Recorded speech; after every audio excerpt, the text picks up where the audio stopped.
5 y yo voy admitiendo a la gente a medida que me van pidiendo. Si quiere empezar. Perfecto, entonces comenzamos. Bueno, primero, bienvenidos a esta reunión, a todos los que participamos. Algunas reflexiones previas a la presentación de Jorge Sigal. El 2 de julio de 1976, en plena dictadura, una bomba destruyó el comedor de la Superintendencia de Seguridad Federal. Era un comedor abierto al que concurrían trabajadores de todas las actividades por sus precios accesibles. El atentado fue concebido por el equipo de inteligencia montonero que encabezaban Rodolfo Walsh y Horacio Berbisky. Y en él murieron 24 inocentes y quedaron más de 100 heridos, muchos de ellos ciegos y mutilados. Poco más de un mes después, la noche del 19 de agosto de ese mismo año, autoridades de la Superintendencia de Seguridad Federal de entonces, con la participación de fuerzas clandestinas, doparon a 30 prisioneros que estaban secuestrados en el edificio anexo al del atentado y los mataron a tiros en la cabeza.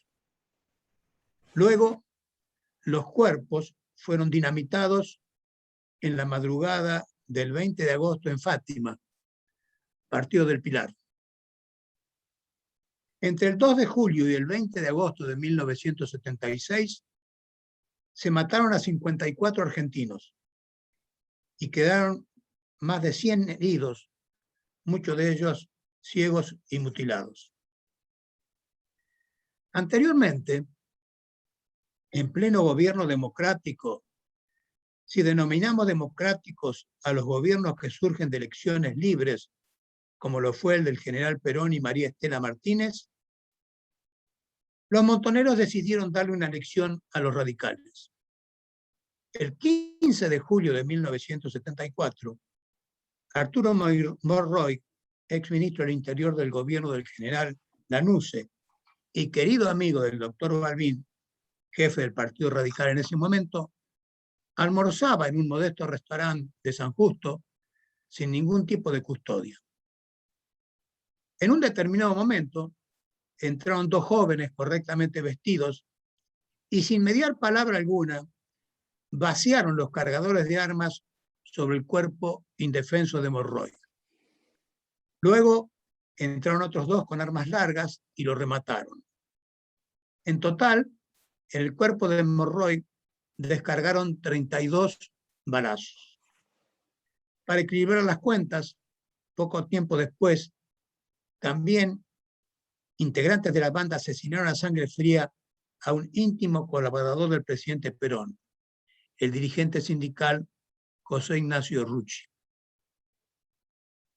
El mismo gobierno de Perón e Isabel Martínez abrigó en su seno durante años, como ministro de Bienestar Social, a José López Rega, jefe de la banda terrorista denominada AAA, autora de infinidad de crímenes perpetrados contra inocentes y causantes del exilio de muchos argentinos que así encontraron la manera de salvar sus vidas. Casi nadie se hizo cargo de que en plena democracia y con las instituciones en plena vigencia, se registraran más de 50 desaparecidos y se perpetraran las atrocidades que se sucedieron.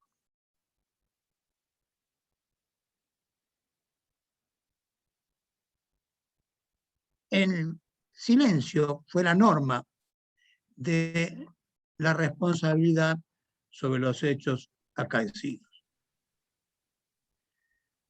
Poco después de esos acontecimientos sucedió el golpe de Estado y sobrevino al bullicio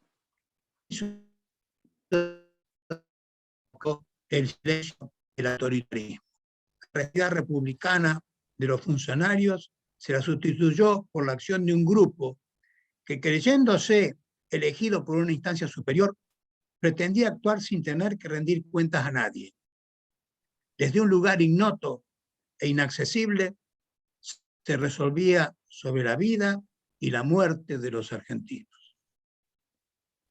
Se perpetúa la figura del desaparecido, alguien que no está en ninguna parte, con lo cual se abre una herida entre sus familiares imposible de curar, porque el concepto de desaparecido es contrario a la naturaleza humana. Un desaparecido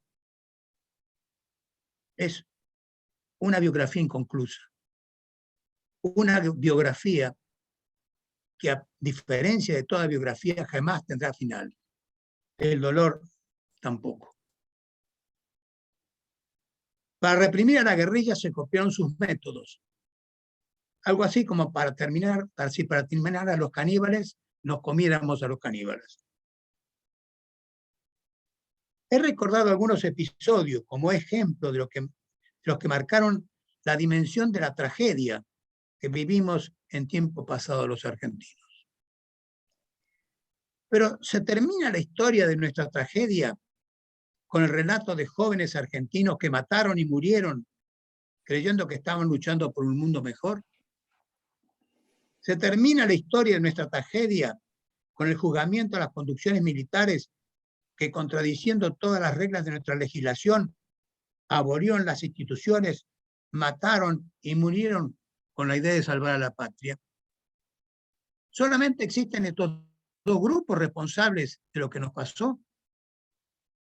La violencia y las muertes acaecidas durante la vigencia de las instituciones democráticas previas al golpe de Estado no deben ser computadas entre los antecedentes de nuestra tragedia. Si la justicia, en lugar de rechazar sistemáticamente los recursos de amparo, hubiera hecho lugar a algunos de ellos, ¿no se habrían evitado algunas detenciones arbitrarias y algunas muertes?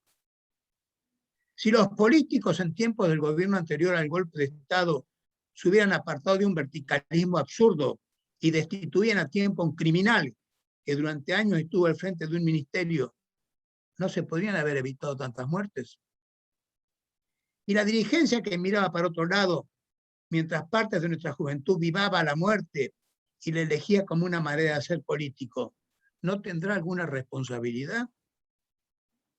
Hasta hubo quienes les daban jerarquía y legitimaban sus acciones llamándolas formaciones especiales.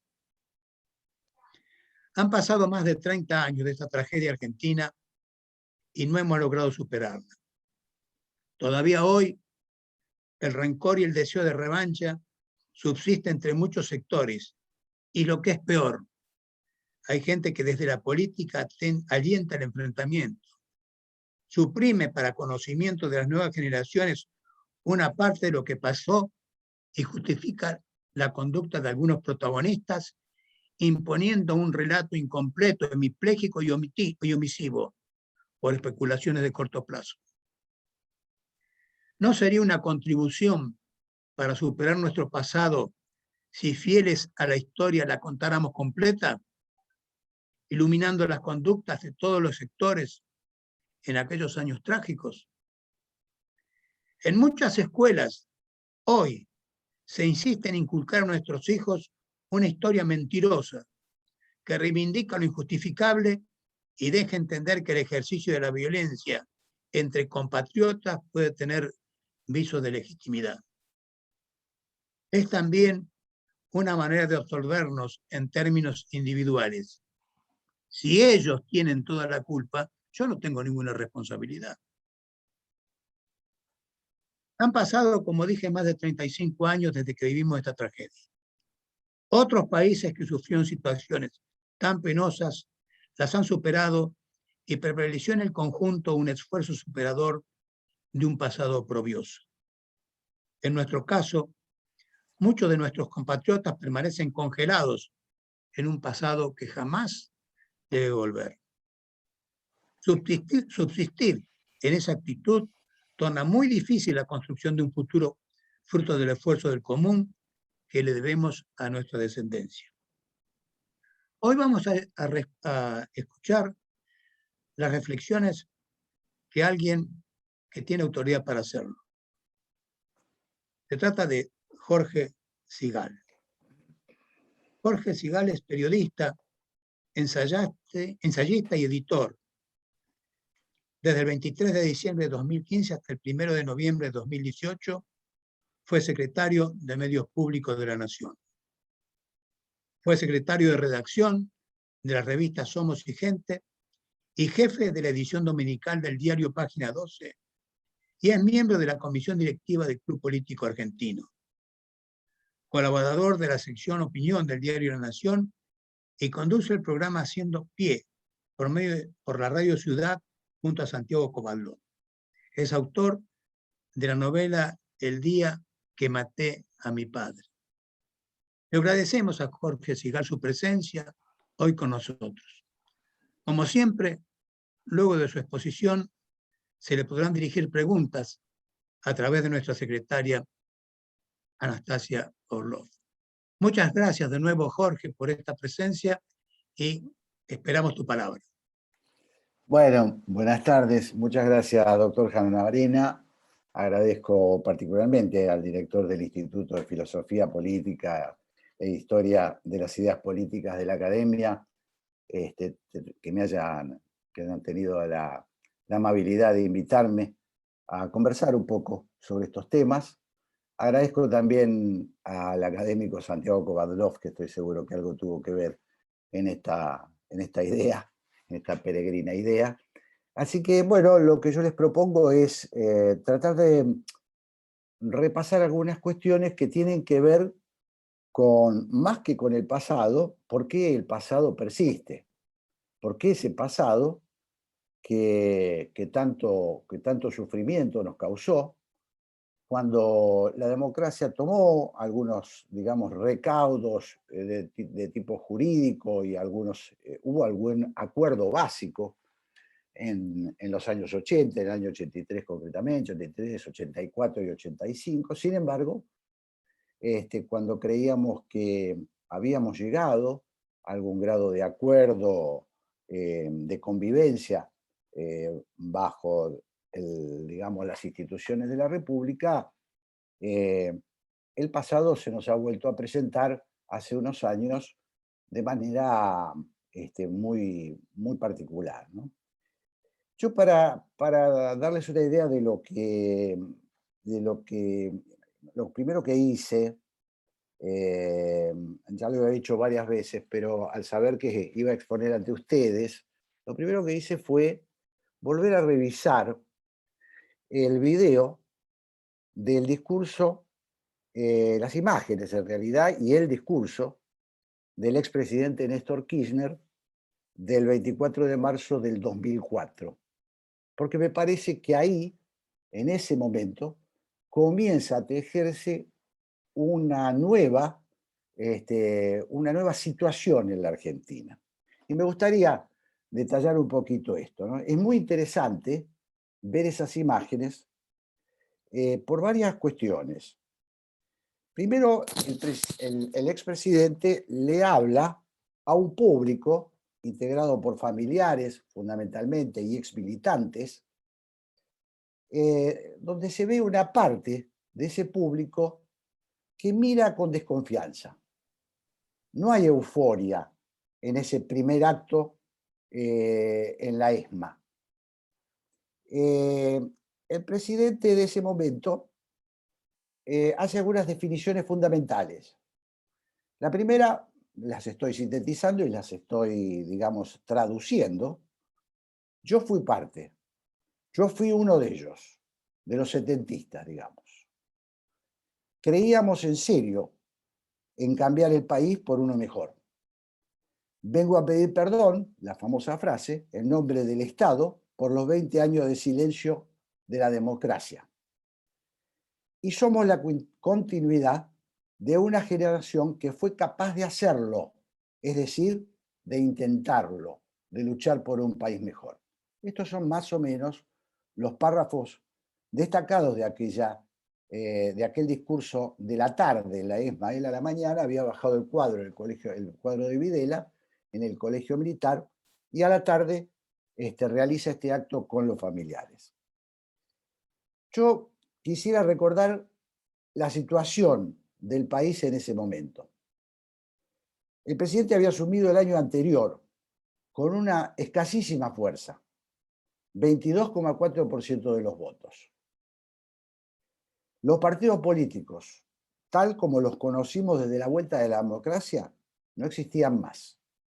Habían estallado en el año 2001. La política estaba desacreditada. Quiero recordarles que el doctor Raúl Alfonsín, el padre de la democracia, tuvo que afrontar en el año 2001 abucheos y provocaciones de vecinos de su propio barrio. Esa era la situación, digamos, que se estaba viviendo en la Argentina. En consecuencia, Kirchner estaba construyendo ese día en la ESMA la plataforma fundacional de un nuevo partido al que lo dotaba de historia. Era la continuidad de los héroes, entre comillas, y mártires del 70. Tomaba un pasado en el que él prácticamente no fue protagonista, pero que venía en su auxilio. Ese pasado venía en su auxilio. En definitiva, el relato fundamental para construir valores simbólicos estaba ahí, estaba vacante. Yo creo que esa es la simiente del partido kirchnerista, la cámpora. Se trataba, por tanto, de un partido nuevo, a tono con las exigencias de la despolitización.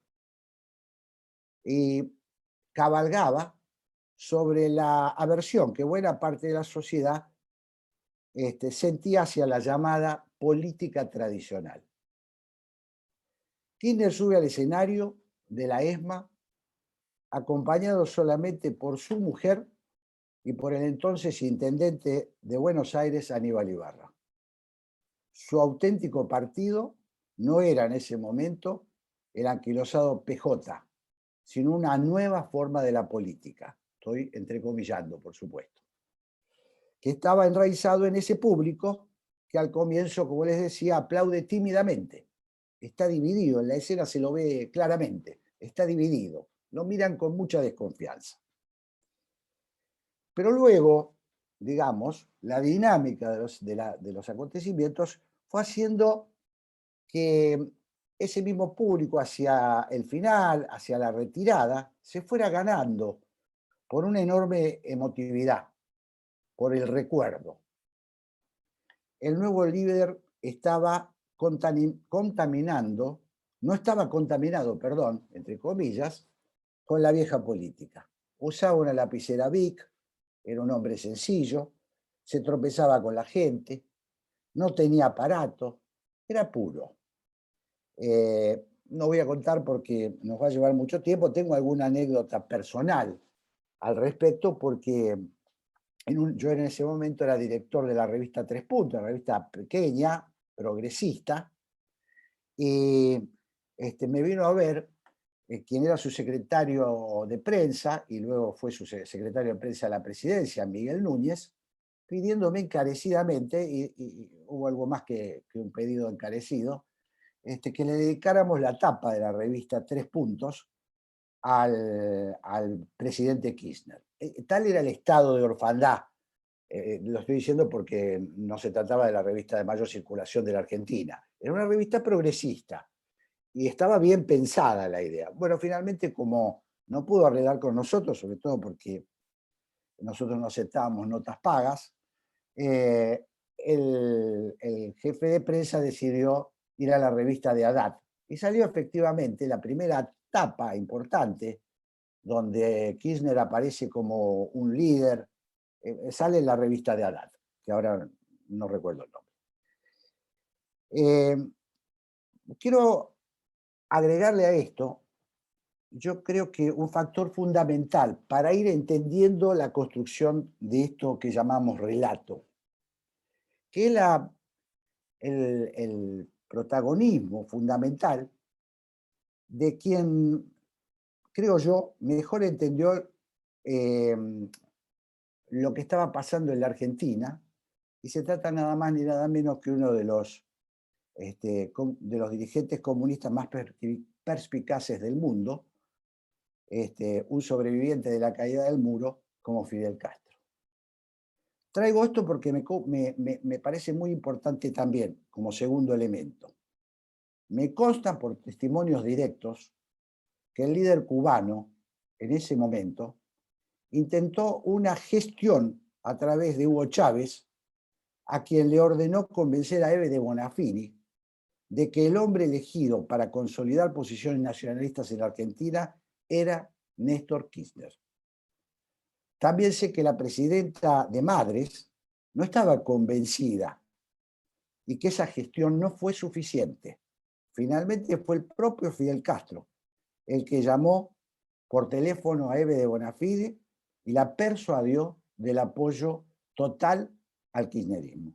De ahí viene aquello que alguna vez se contó, que no tenemos chequeado, pero que suena bastante verosímil, que fue la anécdota de cuando lo va a visitar Humberto Tumini, dirigente piquetero, a Fidel Castro, y Fidel Castro le dice: a la izquierda de los Kirchner está la pared. Y les ordena a todos apoyar la gestión que se iniciaba, que recién se iniciaba, ese proceso que recién se iniciaba. Fidel Castro, como lo documenta magistralmente Lori Sanata en El último rey católico, no era un marxista doctrinal, sino un populista jesuita con enormes aspiraciones de hegemonizar el continente, a tal punto, lo cuenta Sanata en este libro, que él se planteó seriamente sustituir a los Estados Unidos en la hegemonía del continente. Esto suena un poco disparatado, pero era así, en el proyecto, en la idea que él tenía sobre la posibilidad de dominar el continente latinoamericano.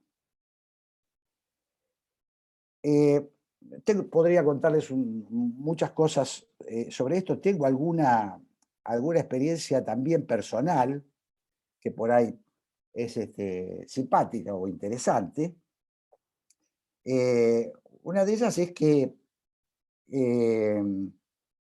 el Partido Comunista Argentino, que era un partido ortodoxo al que yo pertenecí, y llegué a ocupar posiciones de dirigente en la Federación Juvenil Comunista, en su brazo juvenil, era un partido que tenía una dependencia absoluta de Moscú y una relación bastante conflictiva con el castrismo.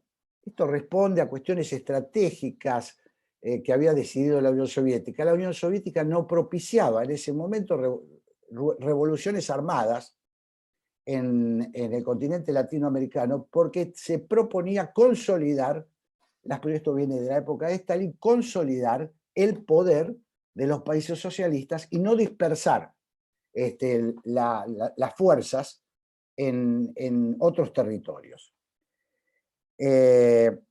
Bueno, otro de la experiencia en la que yo participé, fue cuando el Partido Comunista entra en crisis, luego del 83, en realidad luego de la posición adoptada durante la dictadura, porque el Partido Comunista tuvo una posición acorde con lo que también decidía la Unión Soviética, pero no solo por este factor, que fue un apoyo crítico a la dictadura. Casi diría que fue el partido que definió más claramente el apoyo a la dictadura de Videla. Era una posición en la declaración del 24 de marzo de 1976 del Partido Comunista, dice, palabras más, palabras menos, apoyaremos lo positivo y criticaremos lo negativo. Es decir, le da un cheque importantísimo al gobierno de Videla. Esto en el 83, obviamente, con la apertura democrática, la derrota de las Malvinas, otro hito en el que el Partido Comunista había jugado fuertísimo. Para que ustedes tengan claro, yo participé de las movilizaciones de Galtieri en el inicio de la guerra y participé como parte del Partido Comunista en la derrota. Es decir, que ni siquiera el día de la derrota el Partido Comunista se separa de la dictadura, va a apoyar a Videla contra la gente que ya ese día estaba enojadísima con la dictadura por la derrota de Malvinas. Esto era una digresión para resumir los varios elementos que se juntan, creo, en la construcción de este relato que surge en la ESMA el 24 de marzo y que cuenta con este sostén explícito de Fidel Castro. Kirchner no tenía ideología.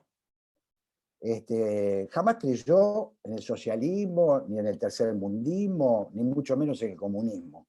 Solo entendía el poder de manera pragmática. Era un caudillo provincial con grandes ambiciones y no mucho más, que quiso trasladar Santa Cruz al gobierno nacional.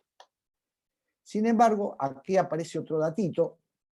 Su mujer, que era una señora amante de los bienes materiales y de la buena vida, sí tenía alguna inclinación hacia estas monerías de izquierda, un poco frívolas, pero bueno, ella siempre mostró cierto acercamiento a estas posiciones, le resultaban un poco más atractivas que a su marido, que lo único que le importaba era consolidar el poder. Aquí voy a un segundo punto que me parece importante, porque hasta acá no hacemos más que resumir lo que fue parte de esa historia, pero me parece, insisto, fundamental entender esto. Estamos sin partidos políticos, ese partido político que se propone es nuevo, es el partido kirchnerista, surge ahí la simiente de la cámpora sobre la base de tenemos una historia. Tenemos una historia. ¿Cuál es esa historia? La de los guerrilleros, y cerramos el negocio acá. Volvamos entonces a esta matriz. Néstor Kirchner propone un relato muy seductor, sobre todo para tres segmentos. El primero, los exguerrilleros y exmilitantes setentistas reciben el cierre del debate acerca de su papel en los 70 con enorme alivio. Por fin, podían descansar de la fatigosa tarea de revisar sus propias responsabilidades. El relato les permitía saldar cuentas con la historia. Creo que acá hay cuestiones de orden psicológico que juegan. No hay culpa si lo que se hizo fue, en líneas generales, correcto, como les dijo el presidente de entonces. Efectivamente, el demonio era uno en ese relato. Todos se constituían desde ese momento en sobrevivientes de una infatigable lucha por un mundo más justo, según las palabras de Néstor Kirchner. En segundo lugar, los familiares y los hijos de las víctimas. Todos son víctimas cuando no hay imperio de la ley. También reciben con cautela, pero luego con entusiasmo, esta reivindicación. Ya no solo había que reclamar justicia, sino que se reivindicaba el accionar de sus hijos, hermanos y padres. Recordemos de nuevo a Néstor Kirchner. Somos parte de una generación que fue capaz de hacerlo. Les dice a estas personas. Se borra todo atisbo de responsabilidad histórica. No hay nada que revisar de este lado. Este es el explícito mensaje que baja el presidente de la Nación. Conozco a muchos padres y madres que condenaban el accionar de sus hijos guerrilleros, que padecían de una pena enorme por lo que había sucedido. Y sin embargo, a partir del 24 de marzo del 2004, recibieron la noticia más tranquilizadora que se puede recibir. Sus hijos no solo fueron víctimas de una atroz persecución, sino que además fueron canonizados. La oferta desde un punto de vista psicológico era difícil de rechazar. Al infinito sufrimiento que la dictadura produjo con sus juicios sumarísimos, sus ejecuciones clandestinas, la desaparición de los cuerpos, el relato oficial le ofrecía ahora un sitio enaltecedor a estas personas. No es pequeña cosa. Y en cuarto lugar, una nueva generación se aproxima a la política oficial asentada en una nueva visión, que aunque sesgada, es una visión sobre los hechos históricos. La simplificación es finalmente una herramienta imprescindible para la creación de mitos. Todos los mitos son simplificadores.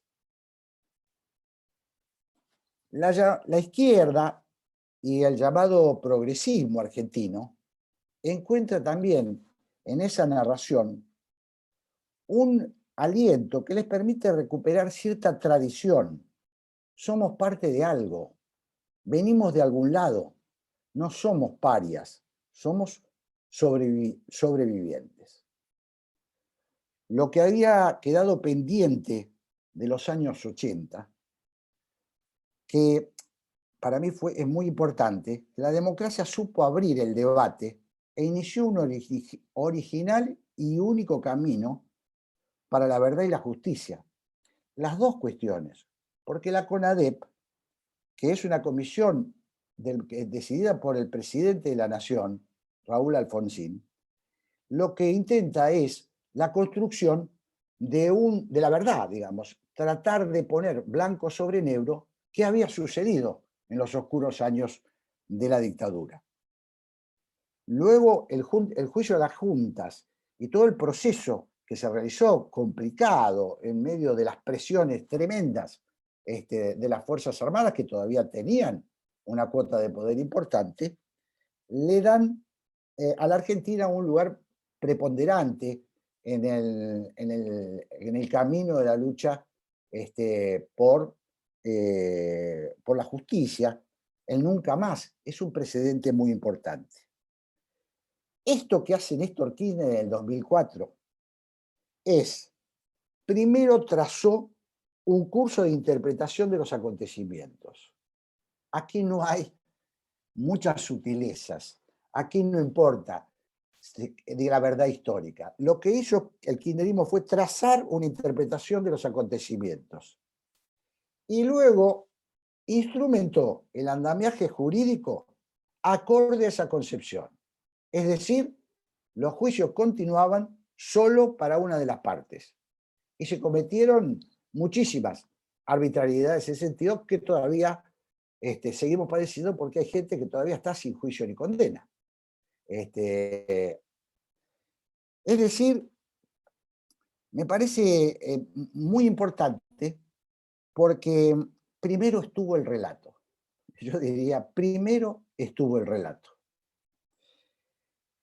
A este tema me gustaría agregarle un punto muy importante, que es algo que el historiador italiano Enzo Traverso llamó melancolía de izquierda, en un libro muy interesante, que lo hace desde una postura de izquierda. Enzo Traverso es una figura de la izquierda.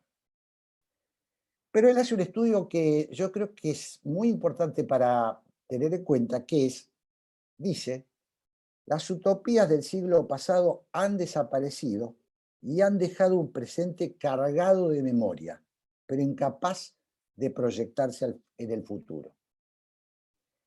Lo que está diciendo Traverso es que la izquierda, no solo en la Argentina con estas características que le estábamos dando en ese momento inaugural del 2004, pero en el mundo entero, se melancoliza, vive del pasado. Él lo dice desde su posición de izquierda, no somos capaces, se pone él en el lugar, no hemos sido capaces de construir un nuevo sueño. Y entonces nos quedamos abrazados a los muertos. Esto sucede en muchas partes del mundo. Esto él lo toma, como sabrán, de Freud, duelo y melancolía. Si uno no hace el duelo, si uno se queda abrazado al objeto deseado, entra en un proceso de melancolización. Esto le pasa también a los movimientos políticos y a los países. Me atrevo a decir que nosotros sabemos mucho de melancolía, por lo que fuimos, y por lo que nunca pudimos asumir que dejamos de ser.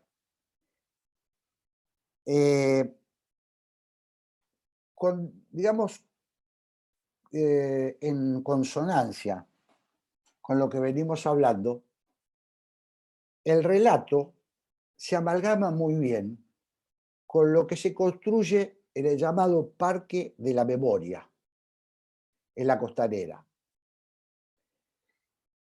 En ese parque, cuando visitó la Argentina Tzvetan Todorov, búlgaro francés, especialista, creo yo, una de las personas que más estudió el tema de la memoria, él se sorprende en el Parque de la Memoria, que lo conmueve y lo escribe, en Leer y Vivir está en uno de sus libros, lo conmueve muchísimo lo que había sucedido en la Argentina, pero advierte una cuestión que para muchos había pasado desapercibido. El Parque de la Memoria reúne a todas las supuestas víctimas con su nombre y apellido sin contar la historia de cada uno. Y él dice que esto es un problema para futuro. No porque algunos puedan no ser víctimas, sino porque al no saber la historia, al no saber cómo esas personas que figura su nombre en el Parque de la Memoria dieron su vida, si fuera un secuestro, si fuera un delegado sindical, o era un guerrillero que murió con un arma en la mano. Ustedes saben que ahí están todos los nombres, incluidos algunos. A mí me sorprendió cuando volví a leer esta historia porque es muy impresionante. Por ejemplo, figura Victoria Walsh, la hija de Rodolfo Walsh. Victoria Walsh, está la crónica en los medios, se suicida durante un allanamiento, es decir, van las fuerzas de seguridad, filman ese procedimiento en una casa de Floresta, y Victoria Walsh se sube a la terraza y se pega un tiro. Grita primero: ustedes no nos matan, nosotros nos matamos. Y se mata. En el Parque de la Memoria, sin discernir de qué se trata, cuál es la historia, porque podría estar tranquilamente, digo, finalmente todos son víctimas cuando no hay ley. Pero no figura la historia de Victoria Walsh. Queda igualada con otra gente que murió secuestrada, gente que era partidaria de la lucha pacífica, que resistió a la dictadura en su trabajo, en su escuela. Es decir, se hace de la victimización la característica fundamental. Esto es muy importante y muy difícil de desanudar. Es muy difícil de desanudar. Todorov advierte: ojo, que esta simplificación se va a expresar en algún momento en posibles rebrotes de violencia. No quiere decir que sea de la misma forma que la que ustedes padecieron en los años 70, pero han cerrado mal las cosas. Es un poco la visión que él da del Parque de la Memoria. El Parque de la Memoria está inflado, está sumado, está hecho de una manera, bueno, con este criterio, ¿no? Con este criterio que antes les decía. Hay chicos de 15 años que eran militantes políticos de la secundaria, y está el fundador de Montoneros, como uno de las víctimas. Figura el nombre de Abal Medina como una de las víctimas de la dictadura. ¿Son víctimas? Insisto, seguramente sí, pero no todas. No conocer la historia nos enturbia el panorama para poder sacar una conclusión. sobre todo que estamos hablando no desde el punto de vista jurídico, estamos hablando desde el punto de vista histórico, desde el punto de vista del desarrollo de los acontecimientos. Por último, me gustaría decirles que todo esto a mí me inquieta, es un tema que trato de dedicarle bastante tiempo a estudiar. Y hace poquito, para el año pasado, descubrí a un politólogo búlgaro también, un par de Todorov, pero más joven, Iván Krastev, que dice que el principal error que cometió el liberalismo democrático fue creer que en 1989 había vencido al comunismo, cuando en realidad este se había suicidado. Bueno, yo creo que nosotros tenemos que, como nosotros no estamos hablando de revisar el andamiaje jurídico, es decir, no es nuestro tema, no estamos hablando de hacer justicia, estamos hablando de construir historia, de revisar los acontecimientos históricos. Me parece que también nosotros, de alguna manera, creímos que la dictadura había sido derrotada. La dictadura también se suicidó en Malvinas en 1982, lo cual no le quita mérito a la construcción democrática y la pelea que tuvimos que hacer para derrotar al factor permanente del poder alternativo en la Argentina, que era el poder militar. Pero es un tema para pensar. ¿Por qué? Porque lo que Krastev concluye con esta idea de que en los años, en el 89-90, con la caída del muro y la disolución de la Unión Soviética, que fue un suicidio y no una derrota, lo que él dice es que no se construyó un sueño, el sueño del liberalismo democrático, del liberalismo republicano. No se construyó y se le ofreció al mundo puro presente. Si el mundo es puro presente, es muy desalentador, sobre todo para las generaciones jóvenes. Por eso me parece fundamental, recordemos, tengo un sueño, dijo Martin Luther King, es muy importante, me parece, pensar en esta cuestión de construir un sueño, porque, y me parece que tiene dos planos. Por un lado, el sueño del proyecto democrático republicano, ¿cuál es la perspectiva que le ofrecemos a la juventud, sobre todo? Y tiene otro aspecto que me parece fundamental, que es que también es una necesidad histórica que se constituya una izquierda democrática en la Argentina, una izquierda que renuncia a la utopía totalizadora. Me parece que son elementos claves para pensar en el presente y pensar en el futuro de nuestro país. Bueno, hasta acá me parece que son simples líneas, un borrador, como para digamos, de provocar algún tipo de polémica, conversar, pero me parece que son cuestiones fundamentales porque ahora estamos también, yo creo, también estamos, creo, en un momento bisagra. Hay también algún grado de desilusión que se empieza a generar, ya no alcanza el relato aquel melancólico para un sector de la juventud, se empieza a desgajar eso, y hay simientes de un nuevo relato que empieza así a construirse en sectores juveniles acerca de la democracia, acerca del porvenir plural, del porvenir de la tolerancia. Por eso me parece que la mirada, o por lo menos la que a mí me gustaría tener, no es una mirada del pasado para reconstruirlo, sino del pasado para construir presente y para construir futuro. Bueno, muchas gracias. Muchas gracias, Jorge. Vamos a dejar abierta las reflexiones. Ciertamente fue muy rico tu aporte. Anastasia, ¿tiene algún Por ahora requerimiento? nadie me pidió la palabra. Miro las cámaras a ver si alguien quiere levantar la mano.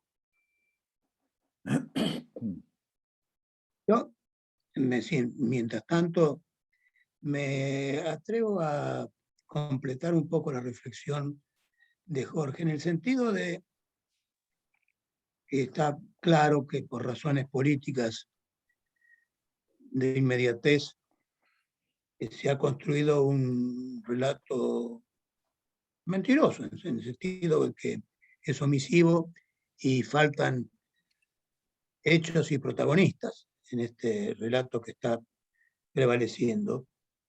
Y creo que uno de los mayores consecuencias que esto produce, más allá de que prolongar la fractura es prolongar, creo que yo, el desencuentro entre los argentinos, que no sirve como historia, no sirve para nada, porque no sirve como enseñanza. Si nosotros vemos el relato este que Jorge ha detallado con mucha puntualidad, vemos que la violencia puede ser ejercida de una manera legítima, que no hay nada que reprochar a un sector. Lo que yo tengo dudas, no tengo certeza, tengo dudas realmente, si ese relato incompleto, omisivo, no está perdiendo fuerza en el consenso de la ciudadanía. No sé si ese es un relato que está empezando a envejecer y hay una sociedad que se maneja por otros parámetros. La pregunta es, Jorge, si vos crees que esta percepción que yo intuyo tiene algo que ver con la realidad o está totalmente divorciada de ella. No, coincido totalmente, lo decía al final, hacia el final. Me parece importante diferenciar historia de memoria, ¿no? Lo que hace el kirchnerismo, lo que hace, digamos, lo que construye a partir del 2004, es una versión de la memoria. Y poco importan, lamentablemente lo tengo que decir, los hechos históricos. Lamentablemente, porque esto se impone y la verdad histórica pasa a no tener ninguna relevancia. Esto me parece fundamental. Yo creo que efectivamente hay posibilidades de que ese relato se vaya desvaneciendo. Pero tengo mis dudas de que se pueda construir política, construir alternativa política, insisto, sin sueños, sin proyectos. Y eso todavía me parece que está en ciernes, me parece que es precario. Hay una mayor presencia. Yo creo sinceramente que hay una buena parte de la juventud argentina de hoy que se desprende de aquella borrachera, no sé si llegó a borrachera en los años 2004, 2005, 2006, el surgimiento de la cámpora.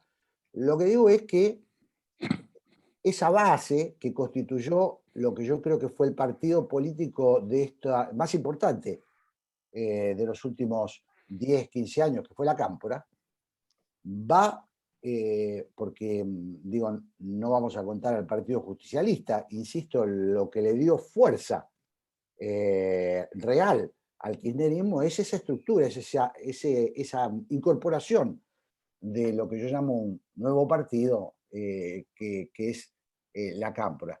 Me parece que hay un fuerte desgajamiento en la juventud, pero bueno, también debo decir que hay mucho escepticismo y que hay un riesgo grande en mi forma de ver de que la depresión, la angustia del presente, lo que derive en desencanto con la política. Nosotros estamos viendo el continente latinoamericano. La Argentina no parece ser igual, pero bueno, digamos, nadie creía, los venezolanos siempre nos dicen, ¿no? Nadie creía en Venezuela que Venezuela, con su tradición democrática, iba a derivar hacia donde derivó. Nadie creía que Chile, con una consolidación, más allá de las desigualdades marcadas, de todas las críticas que sabemos que hay al sistema chileno, bueno, nunca creímos que iba a haber esta dispersión, este resurgir o nacimiento de líderes precarios, de líderes sociales que no tienen proyectos. En fin, Horacio, veo posibilidades y también veo enormes peligros, ¿no? Veo posibilidades si surge el sujeto social capaz de capitalizar el descontento. Si no, también podemos, bueno, vamos a tener una prueba importante en estas elecciones. Creo que vamos a tener una prueba importante. Me parece fundamental. Yo creo que en la Argentina hay una tradición digamos, de presencia en los comicios importante. Ojalá que eso no se deteriore en las elecciones que vienen. Pero bueno, nosotros conocimos el 2001, ¿no? Nosotros conocimos el infierno. Yo no le encuentro nada positivo al 2001. Nunca le encontré nada positivo. Me parece la imagen más triste que puede padecer una república, ver a un presidente saliendo de la casa de gobierno en helicóptero. Me parece que no es ninguna jactancia. Me parece que es el fracaso. Lo que expresa es el fracaso de una sociedad, ¿no? Y bueno, ese es nuestro antecedente. Adlof y luego María Eugenia Stensoro. Bueno, muchas gracias, Anastasia. Muchísimas gracias, Jorge, por tu exposición. Y quiero ser preciso en el motivo de mi agradecimiento. Tengo la impresión de que nos has dicho que es muy difícil construir política democrática si no se entiende bien la diferencia entre memoria e historia. La historia no privilegia a ninguno de sus protagonistas en términos redencionales. La historia entiende que las responsabilidades de la construcción del conflicto son la de todos sus protagonistas, aunque esto sea de distinto modo en cada caso, pero la de todos sus protagonistas. Toda tu exposición, incluso el relato que hemos oído por parte del presidente del instituto antes de tu exposición, parecerá señalar esto, ¿no? Si queremos construir política alternativa, es preciso que la historia se sobreponga a la memoria. ¿Por qué? Porque privilegia lo complejo, que es la responsabilidad que de distintas maneras compromete a la totalidad de los protagonistas del conflicto. Si esto fuera así, si esto puede ser entendido así, ¿cuál es a tu juicio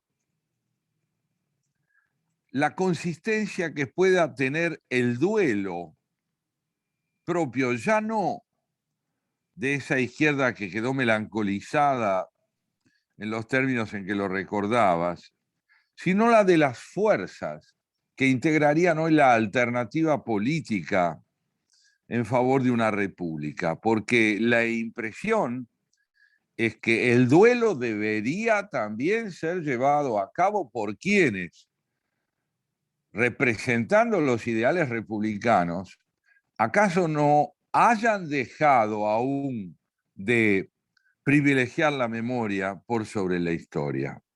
¿Lo ves así? Sí, creo que es un tema complejo, Santiago. Yo creo que eh, tiendo a pensar que hay una posibilidad de que ese fenómeno recostado sobre la memoria se vaya atenuando, pero no se va a atenuar, creo yo, por lo menos por lo que dice Krastev y algunos otros politólogos, no se va a atenuar si no se ofrece algo a cambio, porque si no, digamos, lo que nosotros hemos visto, yo creo que la generación de la melancolía, en el caso nuestro, es una generación que está en declive ahora, ¿no? Está en declive, rindió todo lo que rindió eso. Pero bueno, la verdad es que la oferta a cambio de eso me parece que todavía es precaria y está indefinida. Yo insisto en lo del sueño, en la construcción de un sueño, porque ha sido muy, yo creo que ha sido una habilidosa maniobra, no me animo a llamarla maniobra, me parece que fue algo más, una sofisticada elaboración, la que se hizo aupado en la memoria, ¿no es cierto?, sobre la memoria. Por eso puse a Fidel Castro, no para sobreestimarlo, pero me parece que él entendió muy bien lo que debía hacer.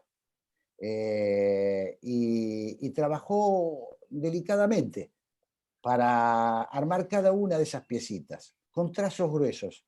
Siempre me acuerdo de una frase que me contó Víctor Ramos, el hijo de Abelardo Ramos, que decía su padre: la historia se construye con trazos gruesos. Y él cuando él lo decía en función del peronismo, lo que se ve es, no hay que mirar mucho, lo que se ve es. Bueno, yo diría que lo que se ve es, vemos un declive de la pasión, porque finalmente el duelo agobia, pero bueno, si me permiten, yo en algún momento pensé decirlo, yo tuve una madre que perdió a su esposo a los 43 años, y yo la vi a los 87 llamándolo. Había vivido 40, casi 50 años, aferrado a la memoria de su marido. Nunca pudo hacer el duelo, siguió aferrada. Yo la recuerdo abrazada a la ropa de mi padre. Nunca logró, ni siquiera, si ustedes, bueno, es un poco, yo creo que estas cosas, lo que a mí me abrió traverso en mi lectura, es entender que esto le puede pasar a las sociedades. Él dice, Santiago, que incluso a las sociedades europeas, que antes tenían construido un porvenir, es decir, el socialismo, la disputa con, bueno, las distintas variables que había, pero había un devenir que se iba a ir construyendo, que tenía que ver con el futuro. Cuando se cae el llamado socialismo real, también hay un vuelco de las sociedades europeas hacia la pura memoria. Y finalmente estamos viendo cosas que nunca creímos ver. Estamos viendo también melancolía de derecha. Eso decía yo. O qué es Víctor Orbán en Hungría, si es casi una rémora del nazismo, por otros medios, digamos, pero es una cosa, me parece, para mí lo más revelador es esto, ¿no? Es la construcción de valores simbólicos, la construcción de valores que permitan a la sociedad decir, tengo horizonte. El presente es, como oferta es muy mala oferta, muy mala oferta, ¿no? Incluye a muy pocos, es bastante pobre. Bueno, me parece que quizás no respondo porque no tengo la respuesta completa a todo lo que vos me preguntás, Santiago, pero por aquí veo yo la cosa, ¿no? Por aquí Sí, veo yo. muchas gracias. No, al contrario. Ahora María Eugenia Estensoro y luego Jaime Correas. Hola, María Eugenia.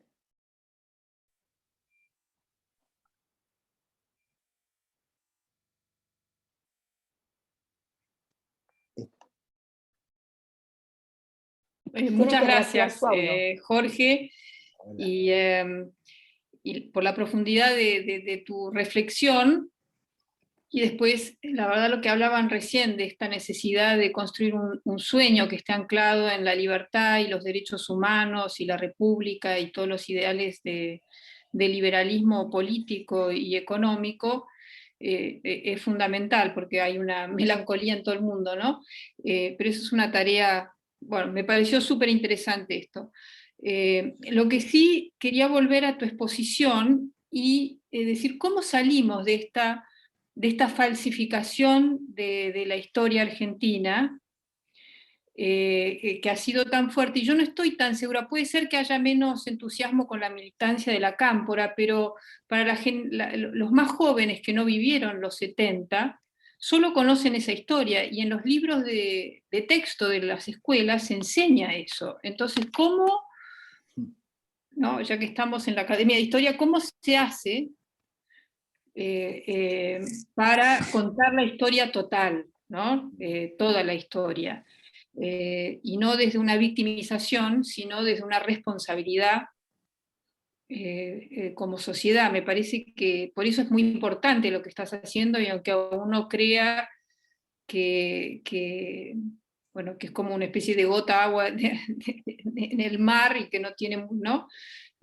Supongo, pero me parece que cómo volvemos a... es verdad que han salido en los últimos años, a la fuerza de esta fabricación de la historia, también ha habido libros muy valientes que tal vez en los años 90 nadie se animaba a decir porque había la culpa de lo que había pasado durante la dictadura. Creo que esta palabra de culpa, me parece que así como la sociedad argentina no se hizo cargo de la dictadura cuando empezaron los campos de concentración y miró para otro lado, ahora también está mansa y mira para otro lado y no se hace cargo de esta tergiversación y de las consecuencias que puede tener al reivindicar, ¿no?, una historia de violencia antidemocrática. Y bueno, ¿cómo se hace para, bueno, sobre todo... porque, por ejemplo, no sé si durante el gobierno de Cambiemos se trató de modificar los textos de historia, ¿no? Es algo de lo que se ha hablado, pero no sé, y también me parece que los partidos políticos como partidos, el radicalismo, el PRO, el socialismo, no alzan su voz como decir, bueno, tenemos que... Se han quedado muy, ¿no? Hay dirigentes que dicen cosas, pero no sé. Sí, yo creo, María Eugenia, que el kirchnerismo interrumpió algo que sí se estaba empezando a dar. Yo no veo, por eso me pareció muy importante y por eso volví a la ESMA, pero quiero decir, volví físicamente, bueno, físicamente no, volví por video, a verlo, porque me parece que hasta ese momento había una discusión en la Argentina, estaba la discusión, incluso en sectores que habían participado de la lucha armada, había el inicio había mucha gente revisando su propia actitud en los años 70. Eso fue magistral, lo de Kirchner. La verdad que fue magistral, nos guste o no, fue magistral. Fue balsámico, les dio una pastillita, no se preocupen más, no se preocupen más. Pero la discusión de la teoría de los dos demonios era eso. La teoría de los dos demonios, esta cuestión que sobre todo Horacio Berbisky y algunos otros insistieron mucho en abandonar, digamos que no se caiga en la teoría de los dos demonios, pero hubo una discusión en la Argentina. Yo no estoy hablando, insisto, de las leyes. El tema de las leyes va por otro lado, va por pulsiones, digamos, que la propia sociedad, hasta dónde puede llegar la propia sociedad. Pero se había avanzado. Surgieron no matarás, ¿te acordás? Sí, Textos, sí. pero eso se terminó disolviendo. Yo no sé si eso es posible. Creo, tomo como referencia algo que vos dijiste. El gobierno de los 4 años, el gobierno de Cambiemos, subestimó los valores simbólicos. No hizo absolutamente nada por eso. Absolutamente nada. Había cierto desprecio por estas cuestiones. Y eso me parece un grave error.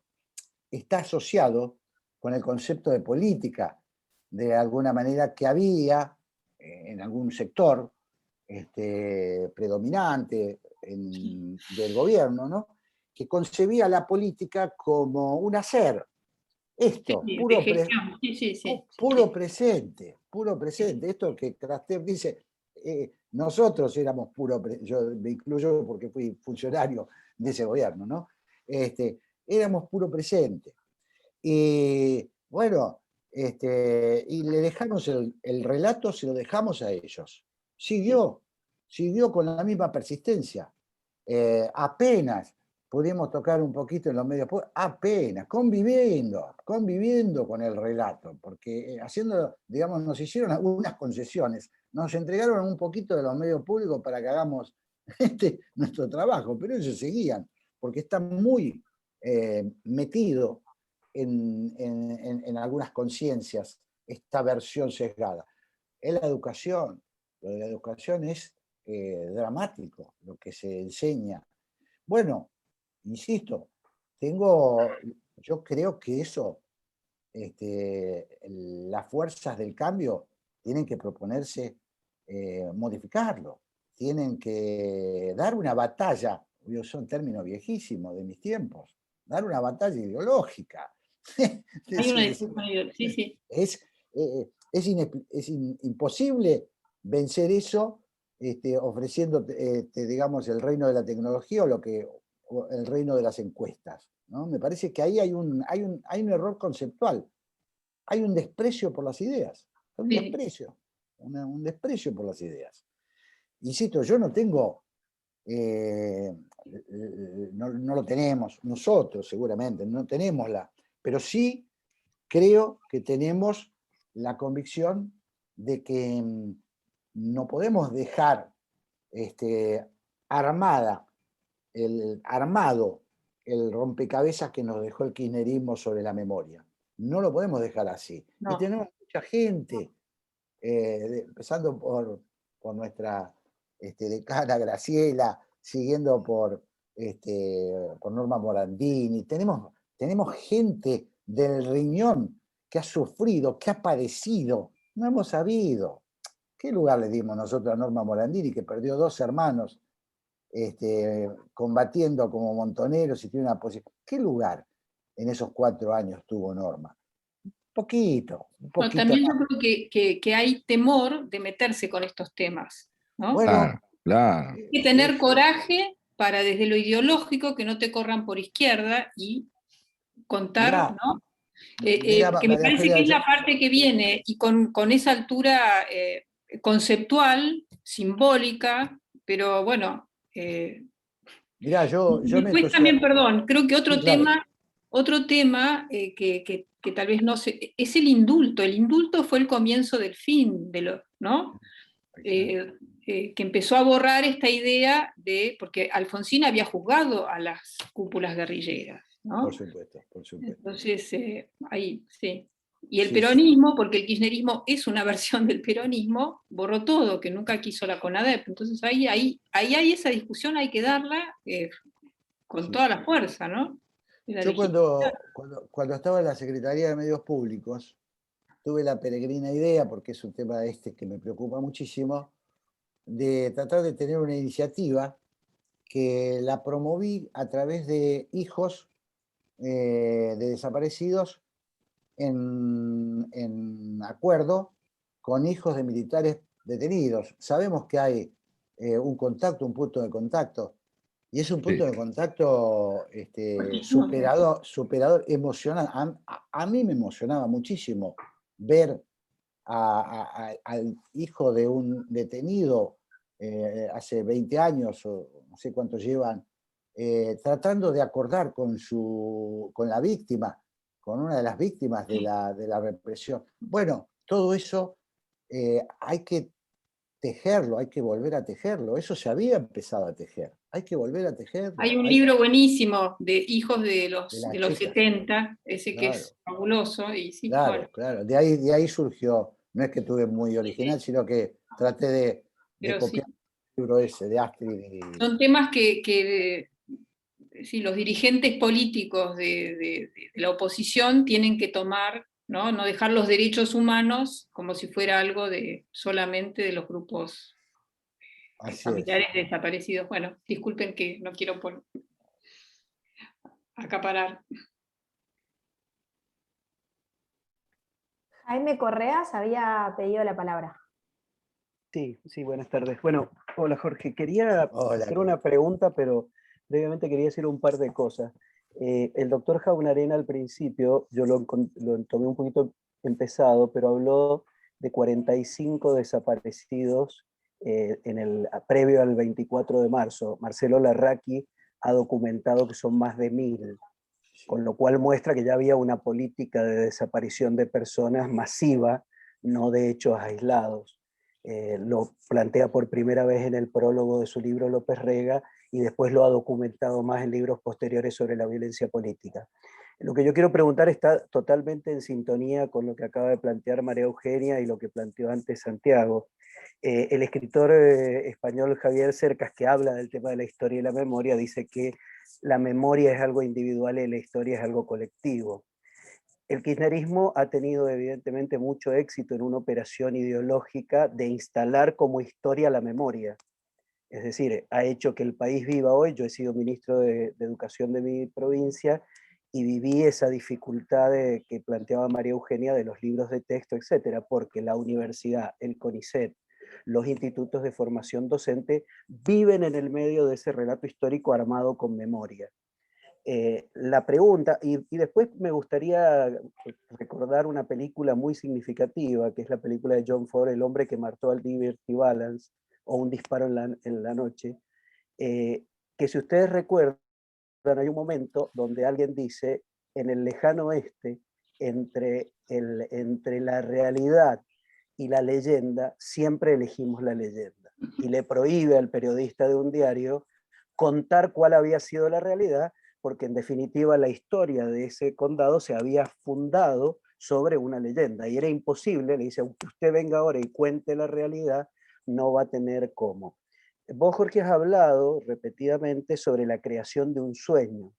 Mi pregunta es si ese sueño podría ser tratar de hacer que nuevamente el relato histórico sea histórico, es decir, que no se construya sobre la memoria, sino que volvamos a tener un relato histórico. Luis Alberto Romero, que desgraciadamente no está hoy, por quien yo me enteré de esta reunión y agradezco la convocatoria, Luis Alberto, a quien yo lo llevé a ver al ministro Finocchiaro para que trabajáramos desde el Ministerio de Educación sobre esto, y desgraciadamente que hubo, como vos decís, Jorge, una incomprensión y un desinterés en darse cuenta exactamente qué significaba esto. A ver, contestándole a María Eugenia, Hoy cualquier editorial hace los libros de texto sobre la base de lo que el ministerio actual le dice que tiene que ser los libros de texto. Si mañana tienen que contar otra historia, los Santillana y todo eso, cuentan otra historia, lo hacen a gusto del consumidor, digamos, no es que ellos estén defendiendo la verdad histórica, lo hacen de acuerdo al viento que corre en ese momento. Luis Alberto lo que plantea, y esto lo complemento para la pregunta, Jorge, es que lo que habría que tratar de instalar como antídoto de ese veneno instalado por el kirchnerismo son los diferentes relatos históricos. Es decir, ejemplo, si vamos a hablar de la vuelta de Obligado, que no sea solo esa versión ridícula que se ha instalado y que llevó que en el Museo de Historia Nacional, por ejemplo, había una sala entera para la vuelta de Obligado y no había un retrato de Sarmiento, sino que estén de alguna manera contados paralelamente todas las versiones. Es decir, la vuelta de Obligado contado por los mercaderes de la Mesopotamia, los grupos dominantes en Buenos Aires, Rosa, es decir, contado de las diferentes perspectivas. Entonces mi pregunta a vos es si crees que puede haber una contraoperación, vos hablaste un poco de una operación ideológica, de una reinstalación de la historia en la Argentina, que se plantee justamente, porque si no, ojo, que también en otro momento en la Argentina cambiamos una historia por la otra. O sea, el peronismo instaló una historia y vino en la Revolución Libertadora e instaló la contraria.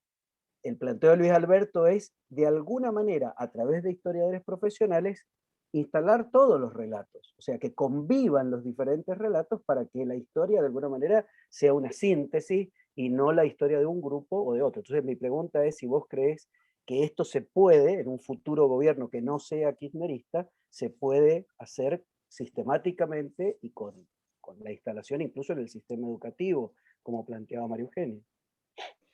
Yo creo que no solamente, no sé si se puede, pero se debe, ¿no?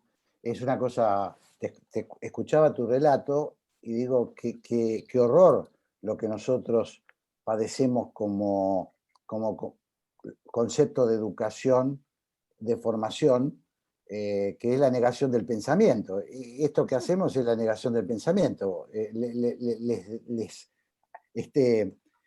Compramos una doctrina y la hacemos una papilla digerible, o más o menos pasable, para que la puedan tragar los estudiantes. Esto es un disparate, y yo coincido con vos. Así era cuando yo era chico también. Hay un problema de base, que es qué queremos de la educación, qué personas, qué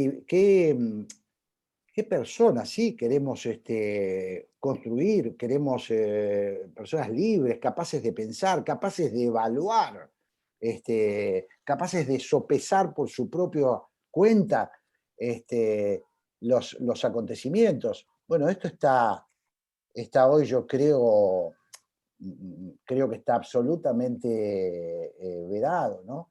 Bueno, yo no sé, yo creo que ese es un trabajo de muchos años, ¿no? Es un trabajo pero lo primero es abrir esta posibilidad de las diversas voces, de las diversas interpretaciones. Estamos fregados, ¿no? Me parece que tenemos un trabajo enorme por delante, ¿no? Tenemos un trabajo muy complejo, porque además, yo hablaba de la simplificación, a mí me parece que la simplificación también encaja, es un guante cómodo, también para las sociedades, digámoslo.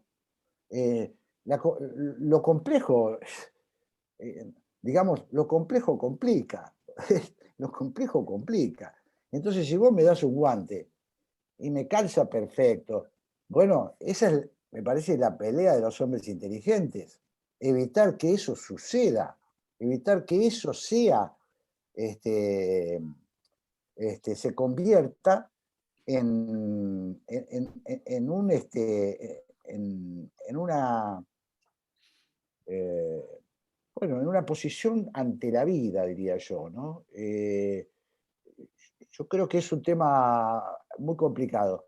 Obviamente no es un problema solo argentino, lo que pasa es que en la Argentina tiene dramatismo, tiene una cuota grande de dramatismo. Y hemos perdido algunas oportunidades, ¿no? Hemos perdido oportunidades, a mí me parece que muy grandes. Incluso en la discusión del indulto, porque también terminó de una manera simplificadora. Podríamos haber discutido. Yo no sé si ustedes se acuerdan, yo me acuerdo por razones de fijación que tengo con algunos temas, ¿no? Pero acá hubo, la primera cosa que propusieron los montoneros, una vez restablecida la democracia, fue una misa de reconciliación. Fueron ellos los que plantearon en Luján con Oñenovich hacer bueno, luego pasamos a borrar todo. No sé, hay cosas que obviamente no tengo respuestas, pero sí me gustaría participar de la elaboración de esas respuestas. Yo creo que no las tenemos las respuestas y que tenemos que proponernos elaborarlas juntos, discutirlas más, ¿no? Sacarle ese dogmatismo que le ponemos a todo, ¿no? A mí me parece que eso es, volviendo a María Eugenia, eso es lo que me maravilló de esa generación de chicos tan distintos, de historias tan distintas. Y cuando se juntaban tenían mucho en común. En principio tenían el sufrimiento en común.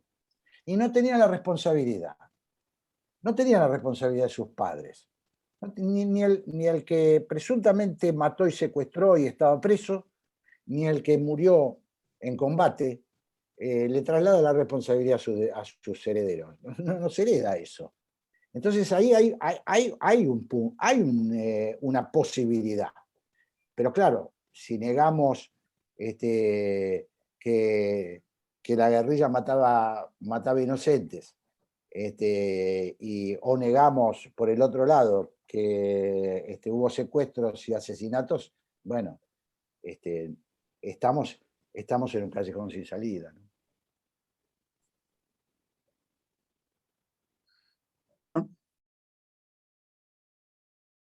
Bueno, muchas gracias Ahí está a Ricardo. Jorge, muchas gracias a todos los que han intervenido Está con pidiendo preguntas. Ricardo, Perdón. Ricardo está levantando la mano, ¿no? Estás muteado.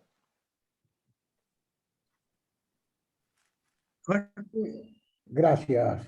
Una reflexión. Volviendo al relato y la construcción de visiones de futuro, ¿no? Todos los relatos tienen un enunciador. Alguien enuncia el relato. Sí, claro. No solo lo construye, sino que lo enuncia. Y toda enunciación es una interpelación también. Interpela al otro, ¿correcto? Generalmente el enunciador es aquel que está en la cima del poder. Yo miro los enunciadores. El chavismo, por ejemplo. Chávez es el enunciador producto de una crisis e interpela a la sociedad. Y en esa interpelación interpela al pasado también. Y construyó una visión de futuro. Me parece que acá tuvimos dos momentos históricos. Uno de Raúl Alfonsín, donde también hay una enunciación, con la democracia sí, correcto, y el nunca más. E interpela a la sociedad, e interpela a su pasado, porque le dice, esto es lo que ocurrió. Para que esto no ocurra, el nunca más es la respuesta. Y a partir de ahí hay que construir algo. Bueno, ahí está la consigna: con la democracia se come, se educa. Yo creo que el problema es del liderazgo político, en realidad. Es decir, construir una enunciación implica construir un relato. Esto es obvio. No se puede enunciar si no se construye algo para ser enunciado. Pero esa enunciación debe ser capaz de interpelar a una sociedad e interpelar el pasado. Yo creo que, por ejemplo, Alfonsín es el producto, como vos bien dijiste, del suicidio de la dictadura con la guerra de las Malvinas, que Alfonsín vio que se suicidaba, por eso no concurrió. Por eso dijo, este es el momento en que el régimen se cae. Y enunció. ¿Y quién es el producto de una crisis también? Una crisis que derrumbó todo, una crisis tremenda que derrumbó todo, y inclusive las certezas que había. Y se convirtió en enunciador y encontró en el pasado, en ese pasado anterior a la experiencia de una manera de construir un relato, como bien dijiste, que es un pasado para muchos, no solo para aquellos que participaron en los movimientos de lucha armada, sino también para una parte de la sociedad, que ese pasado está ligado a la década de los 70, de una sociedad más igualitaria, donde la pobreza no existía, etc. Porque se mezclan las dos cosas. Acá mezcla el pasado de la lucha de los sectores juveniles, los montoneros, todo por una nueva visión del mundo, pero también trae la década del 70 en los términos en que se vivía esa década. Deja de lado la violencia del 70. La década del 70 es una década donde la pobreza es mínima, donde la desigualdad es muchísimo menor que la que vivimos ahora, donde la Argentina se suponía, no lo tenía porque la década del 70 concluye con el famoso experimento de industrialización por sustitución de importaciones. Pero digo, lo que nosotros carecemos son de liderazgos políticos capaces de construir un relato, enunciarlo e interpelar. Más allá de lo que se haga en los libros de historia, digo, esto es otra cosa. Construir una visión de futuro, ¿no?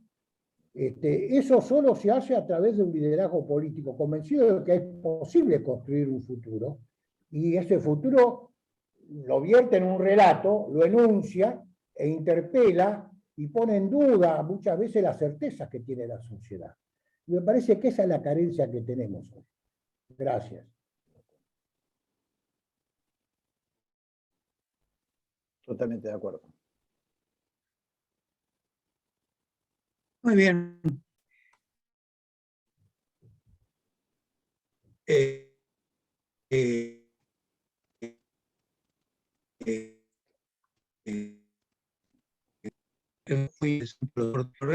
Aclaro que la cifra de 50 o más desaparecidos. Se corta, Horacio, se corta tu elocución. Posible, es posible seguramente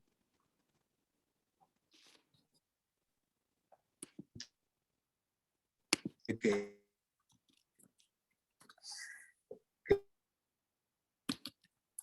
en el sentido de que es necesario que el camino que tenemos que recorrer la historia prevalezca.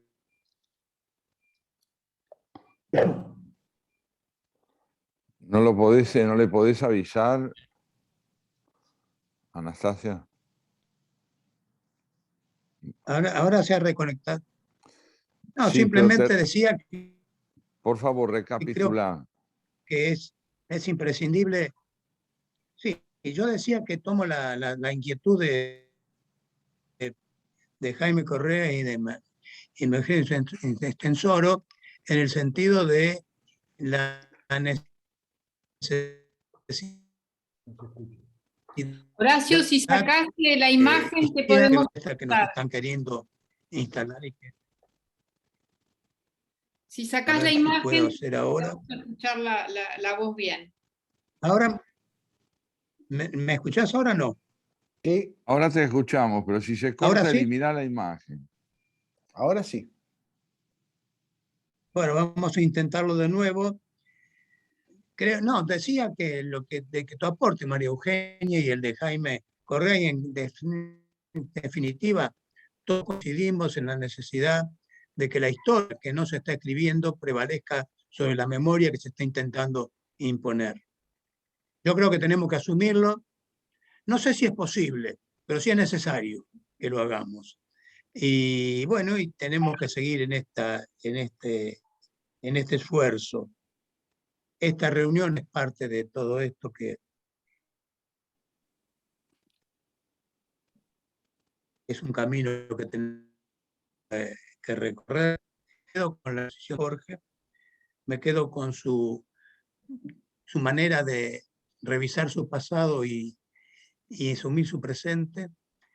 Me queda la preocupación de que durante el gobierno que pasó del presidente Macri no se hayan fijado lo suficiente en los textos y en la forma que se estaba formando, teniendo a nuestros hijos. Y bueno, esperemos que este encuentro de hoy sea el primero de varios encuentros más de un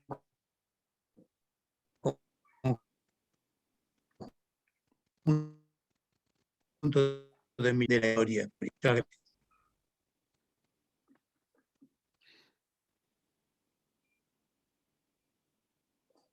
Bueno, muchísimas gracias, ¿eh? Muchas gracias. Muchas gracias otra vez a Jorge. vos. Gracias, Gracias, a todos. Jorge. Gracias, Jorge. gracias por la Muy bueno, invitación. muy bueno, excelente. Gracias, gracias.